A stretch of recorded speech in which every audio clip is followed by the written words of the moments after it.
Presiden Amerika Serikat Donald Trump menyatakan pemerintah AS akan menyimpan atau menjual minyak mentah yang terdapat di kapal tanker Venezuela yang telah disita di lepas pantai negara tersebut.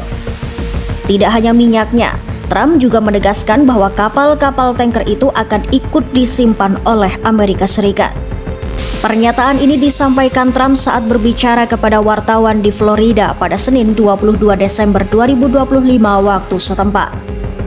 Komentar tersebut muncul di tengah meningkatnya tekanan Washington terhadap Presiden Venezuela, Nicolas Maduro.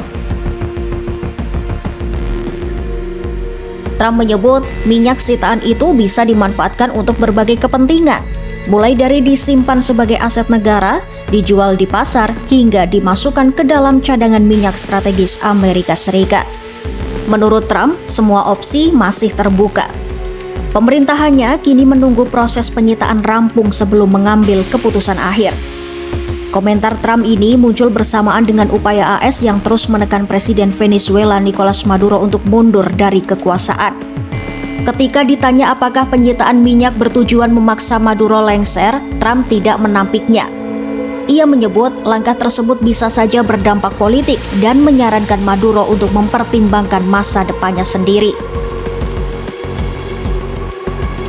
Militer Amerika Serikat telah menyita 2 kapal tanker minyak Venezuela sepanjang bulan ini, termasuk 1 kapal yang disita pada Sabtu 20 Desember 2025.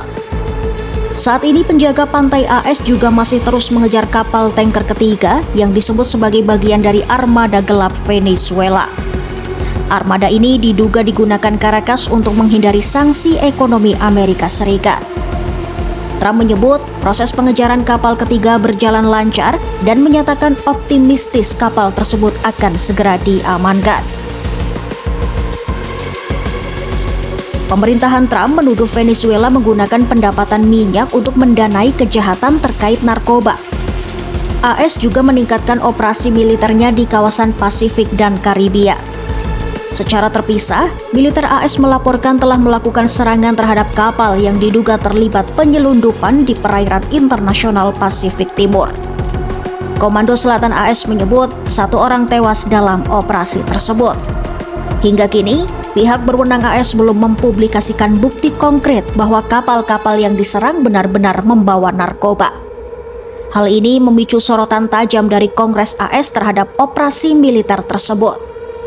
Di lain sisi, Trump menegaskan AS tidak hanya akan menargetkan jalur laut. Ia menyatakan pemerintahannya juga akan memulai operasi serupa di darat. Trump memperingatkan siapapun yang mencoba menyelundupkan narkoba melalui jalur darat akan menghadapi tindakan keras dari militer Amerika Serikat. Presiden Venezuela Nicolas Maduro merespon pernyataan Trump dengan nada keras. Dalam pidatonya di televisi pemerintah, Maduro meminta Trump untuk fokus mengatasi masalah ekonomi dan sosial di dalam negeri Amerika Serikat. Maduro juga mengecam penyitaan kapal dan minyak sebagai tindakan pembajakan serta bentuk agresi terhadap kedaulatan Venezuela. Sejak kembali menjabat pada Januari 2025, Trump telah menggandakan hadiah bagi informasi yang mengarah pada penangkapan Maduro dengan menuduhnya sebagai salah satu pengedar narkoba terbesar di dunia.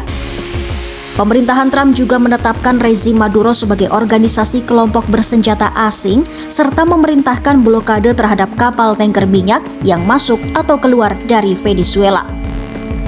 Karena Venezuela sangat bergantung pada ekspor minyak untuk membiayai pengeluaran negara, langkah ini memicu kemarahan besar di Caracas. Atas permintaan Venezuela, Dewan Keamanan PBB dijadwalkan menggelar sidang darurat untuk membahas apa yang disebut pemerintah Venezuela sebagai agresi berkelanjutan Amerika Serikat. Penyitaan minyak dan kapal tanker Venezuela menandai eskalasi serius dalam hubungan AS dan Venezuela. Di tengah ketegangan geopolitik dan tekanan ekonomi, minyak kini menjadi alat tekanan politik. Apakah langkah ini akan melemahkan Maduro atau justru memperpanjang krisis?